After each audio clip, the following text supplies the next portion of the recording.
Johanna Líguez era una maestra de 24 años que tenía todo listo para comenzar un nuevo ciclo escolar, con la misma ilusión de todos los años. Desde que había asumido ese cargo, trabajó durante días en la decoración del aula. El lunes 29 de agosto de 2022, recibiría por primera vez a sus alumnos de preescolar.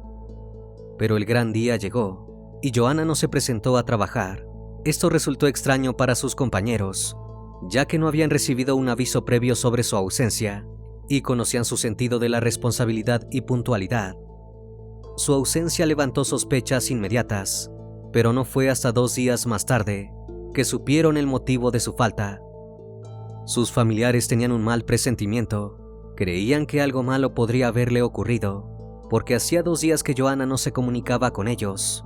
Cuando la incertidumbre se hizo insoportable, fueron a buscarla al domicilio que compartía con su esposo en la colonia El Molino, perteneciente al municipio de Santa Catarina en Nuevo León, México. Desafortunadamente, el 31 de agosto, Johanna fue encontrada sin vida en su dormitorio. En la casa no había nadie más, razón por la cual todas las sospechas de la familia apuntaron contra Jesús Antonio Sauceda.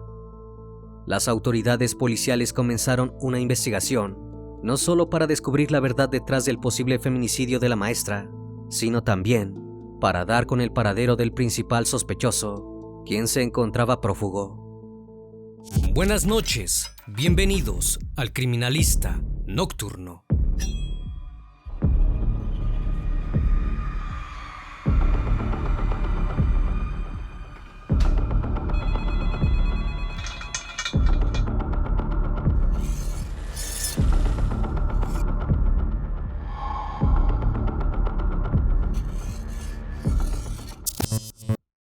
Johanna Abigail Líguez Guaregui nació en 1998 en la ciudad de Monterrey, Nuevo León, México. Creció junto a sus padres y su hermana menor, Fernanda, en el municipio vecino de Santa Catarina.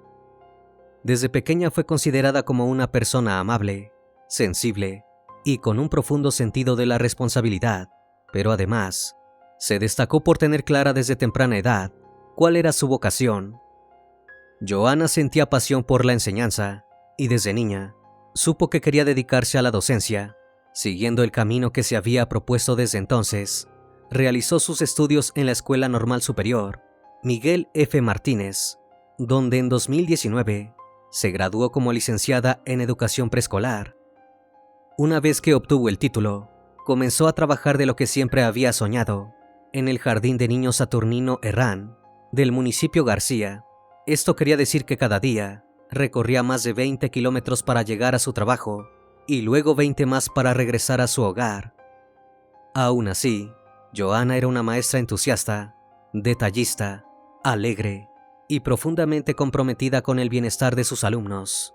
Incluso cuando tenía días difíciles, se aseguraba que su estado de ánimo no fuera notado por los niños, para que eso no los afectara. En cuanto a su vida personal, tenía una relación con Jesús Antonio Sauceda, un joven 2 años menor que ella, conocido como Tony, dentro de su entorno cercano. Su historia con él se remontaba a la infancia. Johanna y Jesús Antonio se habían hecho amigos cuando eran vecinos en la colonia El Molino, pero durante la adolescencia, esa amistad se transformó en otro sentimiento. En aquel entonces comenzaron una relación que se extendió por muchos años. Sus familias y vecinos eran testigos del amor que los unía y del vínculo que en apariencia era imposible de romper. Sin embargo, la pareja se separó por 1 año. Tras la distancia, decidieron retomar y apostar a seguir creciendo juntos. En septiembre de 2021, Johanna y Jesús Antonio anunciaron su compromiso, que terminó por concretarse en la boda, que se celebró el 2 de abril de 2022. Tras la ceremonia, se fueron a vivir juntos a una casa de la misma colonia, donde había iniciado todo. Era una propiedad que la madre de Jesús Antonio les cedió para que pudieran iniciar su vida como marido y mujer. Todo parecía marchar en la dirección que Johanna siempre había proyectado. Tenía el trabajo de sus sueños y se había casado con el hombre que amaba. Las redes sociales eran un reflejo de su felicidad. Allí compartía con frecuencia momentos de su nueva etapa junto a su marido. En una oportunidad, publicó una foto de su boda, acompañada por la frase: "Vengo del futuro", para decirte que estamos juntos y que lo nuestro ha valido cada esfuerzo, que resumía el amor que sentía por su esposo. A vista de todos, parecían una pareja feliz. Sin embargo, algunas personas de su entorno más cercano sabían que puertas adentro lidiaban con algunos problemas. Jesús Antonio era optometrista, pero desde hacía tiempo se encontraba desempleado, por lo que la carga económica del hogar recaía únicamente sobre Joana. De todos modos, los desacuerdos que podía llegar a tener con su esposo no afectaban a su compromiso laboral ni a su semblante alegre cada vez que se presentaba a trabajar. Por el contrario, estaba muy ilusionada con volver a trabajar. En los días previos al lunes 29 de agosto de 2022, ultimó los detalles para que el inicio de clases fuera un día perfecto para sus alumnos. Pero cuando llegó ese día y Joana no se presentó a trabajar, la ilusión se transformó en preocupación. El criminalista nocturno. Lo primero que llamó la atención fue que Joana no había dado ningún aviso, algo completamente inusual en ella. En un principio, lejos de imaginar el peor de los escenarios, sus compañeros asumieron que probablemente se había demorado en el viaje o se le había presentado algún inconveniente menor. Esa mañana, su clase fue dictada por otra maestra que la cubrió en sus tareas, mientras esperaba que en el transcurso de la jornada, Joana se contactara para informarlos de su situación. Sin embargo, las horas pasaron y el silencio se mantuvo igual que al comienzo del día. Aunque la preocupación comenzaba a manifestarse en comentarios que circulaban, sus compañeros decidieron esperar a la mañana siguiente, manteniendo las esperanzas de verla llegar. Pero el martes y el miércoles Joana volvió a ausentarse. Tampoco respondió a los mensajes y llamados por parte de las autoridades escolares, por lo que no vieron más alternativa que comunicarse con la familia para salir del estado de incertidumbre en el que se encontraban desde comienzos de la semana, y es entonces que las alarmas se encendieron. Sobre la búsqueda de Joana, circularon varias versiones. Algunas fuentes aseguraron que una tía de la joven maestra había recibido un inquietante llamado, en el que un anónimo le advertía que su sobrina estaba en peligro. Otra versión indicaba que los padres de Joana tampoco habían tenido contacto con la joven en esos días, y que en cuanto recibieron el aviso del jardín donde Joana trabajaba, el mal presentimiento se instaló inmediatamente en ellos. Además, ya les había resultado extraño que Joana no los visitara en esa semana como solía hacerlo, porque vivían a pocas cuadras de distancia. Aunque Fernanda, la hermana de la joven maestra, más tarde confirmó a través de su cuenta de Facebook que fue ella quien tomó la iniciativa de buscarla. Se supo entonces que cerca de las 7 de la tarde del 31 de agosto, Fernanda intentó comunicarse con Joana por teléfono, pero no soportó el silencio que recibió del otro lado. Decidió ir a buscarla personalmente hasta su casa, pero a pesar de haber golpeado incansablemente la puerta, nadie salió a abrirle. La esperanza de encontrarla sana y salva comenzó a ser opacada por la certeza de que algo terrible podría haber ocurrido. Sus padres llegaron detrás de ella, y al no encontrar la manera de ingresar, recordaron que la madre de Jesús Antonio, que también era vecina de la colonia, tenía una copia de las llaves de la vivienda. Una vez que la suegra de Joana llegó y lograron abrir la puerta, se encontraron con el peor de los escenarios. Apenas ingresaron a la casa, los atacó de frente un fuerte olor a gas, y cuando llegaron al dormitorio principal, vieron a Joana acostada en posición de cúbito dorsal o boca arriba, inconsciente, y con golpes visibles que cubrían de un color morado su rostro. Los familiares llamaron de inmediato a las autoridades policiales, informándoles lo que acababan de encontrar en el interior de la vivienda 130 de la calle Arturo G. Maldonado. Alrededor de las 7:35 de la tarde, la policía llegó escoltada por una ambulancia. Los paramédicos se dirigieron de inmediato a la habitación donde habían encontrado a Joana, y entonces confirmaron que la joven no tenía signos vitales y que había sido víctima de violencia. Ya no había dudas, se trataba de un crimen. A partir del estremecedor hallazgo, la policía acordonó el lugar y comenzó a recabar pistas y testimonios como parte de la investigación, que se abrió para descubrir la verdad de lo ocurrido. La Fiscalía General de Justicia de Nuevo León tomó las riendas del caso, y la Fiscalía Especializada en Feminicidios y Delitos contra las Mujeres ofreció su apoyo y asesoramiento a la familia Líguez Guaregui para que no pasaran por alto que debía ser tratado bajo la perspectiva de género, como lo requieren los feminicidios. Esto porque desde un primer momento, las sospechas de la familia apuntaron hacia Jesús Antonio, el esposo de la joven. El hombre no se encontraba en el domicilio cuando se llevó a cabo el descubrimiento, y tampoco estaba su auto. Esa teoría inicial fue respaldada por los investigadores, no solo porque no habían encontrado indicios de cerraduras forzadas que indicaran que se había tratado de un factor externo, sino porque a medida que fueron recopilando testimonios, comenzaron a surgir detalles que eran desconocidos por muchos. La madre de Jesús Antonio declaró que su hijo tenía antecedentes de consumo problemático de sustancias y que había estado internado en rehabilitación. De hecho, según su testimonio, había salido del centro una semana antes del crimen. Este dato tomó por sorpresa al padre de la víctima, quien aseguró que no estaba al tanto de la adicción de su yerno y dijo que de haberlo sabido antes, no hubiese permitido que su hija contrajera matrimonio con él. Las autoridades supieron entonces que Johanna parecía cargar con los problemas de su pareja en silencio, sin involucrar a su familia, ni exponer públicamente lo que vivía en la intimidad. Esto les dio a pensar que podría ser víctima de violencia, a pesar de nunca haber radicado una denuncia formal. El domicilio fue allanado en busca de elementos que ayudaran a reconstruir lo ocurrido y, sobre todo, a localizar al sospechoso. Si bien se obtuvieron avances en cuanto a evidencias digitales, no se encontraron pistas concluyentes sobre el paradero de Jesús Antonio. Mientras todos los recursos se destinaron a la búsqueda del sospechoso, el cuerpo de la maestra fue trasladado al Instituto de Criminalística, donde se le practicó la necropsia correspondiente. El informe forense reveló que la víctima presentaba golpes de puño en el torso y en el rostro. También tenía una herida punzocortante en el costado derecho del tórax, pero la causa de su fallecimiento fue por insuficiencia respiratoria aguda, que fue provocada por una intoxicación por monóxido de carbono. Tras obtener los resultados, la Fiscalía de Justicia de Nuevo León publicó un comunicado en el que daba a conocer que Jesús Antonio había golpeado brutalmente a Johanna, luego la hirió con un arma blanca y por último abrió la válvula del gas para provocar una fuga que terminara de asfixiarla.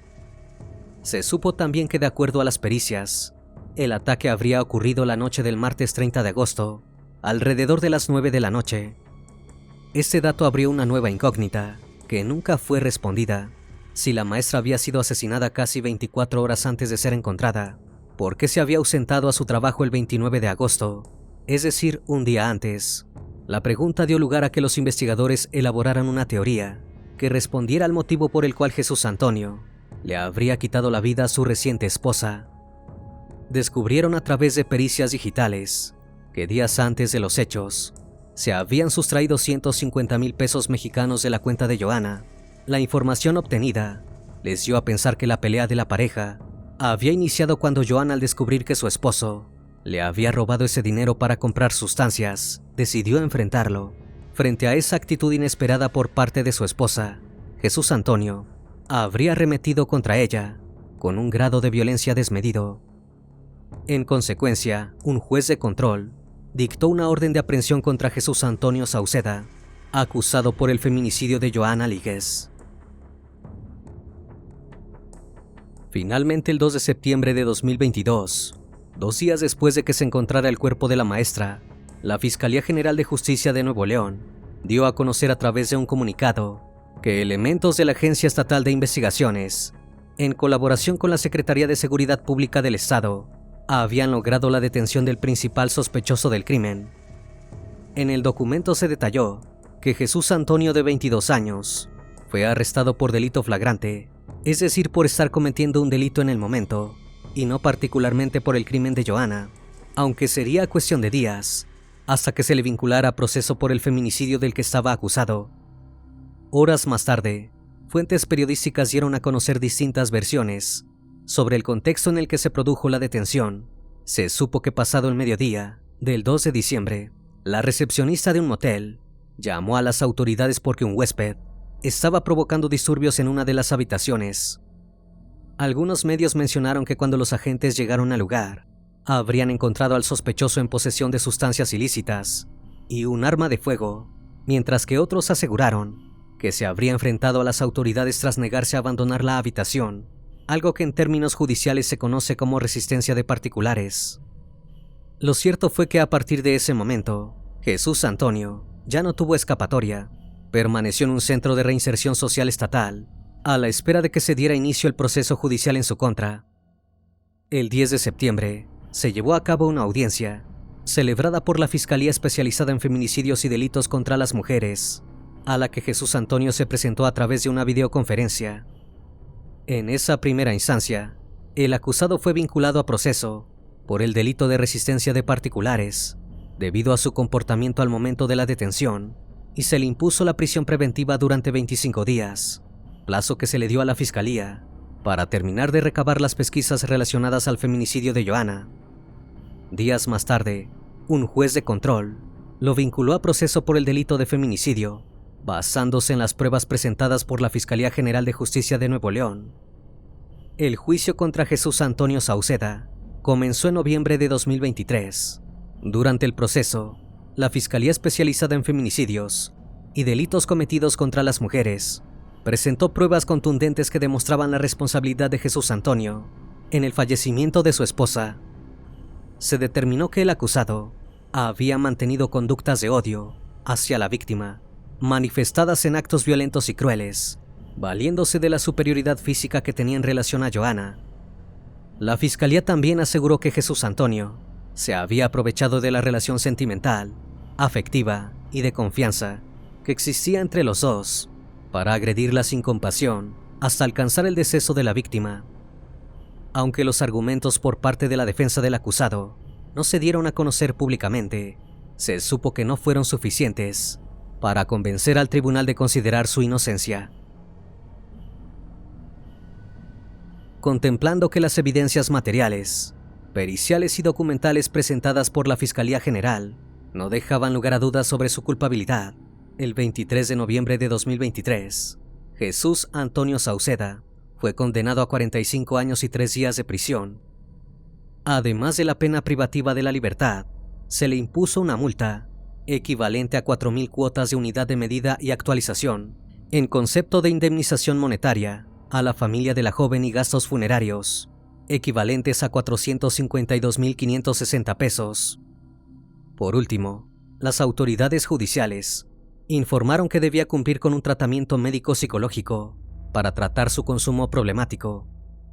La sentencia fue recibida con alivio para la familia de Johanna y por la comunidad, que habían seguido el caso con atención y se había sumado al pedido de justicia.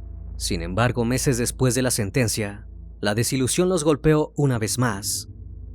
La defensa de Jesús Antonio presentó un recurso de apelación que el 5 de junio de 2024 fue aceptado por la primera sala. En consecuencia, 2 magistrados anularon la sentencia y ordenaron volver a realizar el juicio en una resolución que fue decretada el 25 de septiembre del mismo año. Aunque esta situación no se dio a conocer hasta un mes después, cuando la familia de Johanna Líguez publicó un escrito en el que manifestaba su malestar tras la decisión de los magistrados y expresaron que en el juicio anterior se habían presentado evidencias suficientes para hacer efectiva la condena. Al momento de la grabación de ese video, el proceso judicial contra Jesús Antonio se encuentra en reposición y se espera que vuelva a realizarse a partir de la etapa intermedia, es decir, se deberán presentar nuevamente las pruebas con las que se determinará si el acusado será sometido a juicio. En pocas palabras, Jesús Antonio podría volver a ser condenado o quedar impune por el crimen de Johanna. El trágico deceso de Johanna Líguez conmocionó a la comunidad educativa y al municipio de Santa Catarina. La joven maestra, querida y admirada por su irrevocable compromiso con la educación, se había convertido en otra víctima de la violencia que lleva años azotando a México. Su pérdida no solo generó indignación, sino también una movilización a nivel global que exigía justicia para una mujer empática y comprometida con las causas sociales. Una vez más, estimado público, agradezco su compañía. Gracias por estar presentes en esta nueva transmisión. Recuerden que pueden seguirme en redes sociales. Actualmente me encuentro en Facebook, Twitter, Instagram, TikTok Y también pueden encontrarme en cualquier plataforma de streaming de audio de su preferencia. Me despido de ustedes con un fuerte abrazo, y si tú aún no estás suscrito, te hago la cordial invitación a que lo hagas y formes parte de esa gran comunidad. Esto es El Criminalista Nocturno. Hasta la próxima emisión. Buenas noches.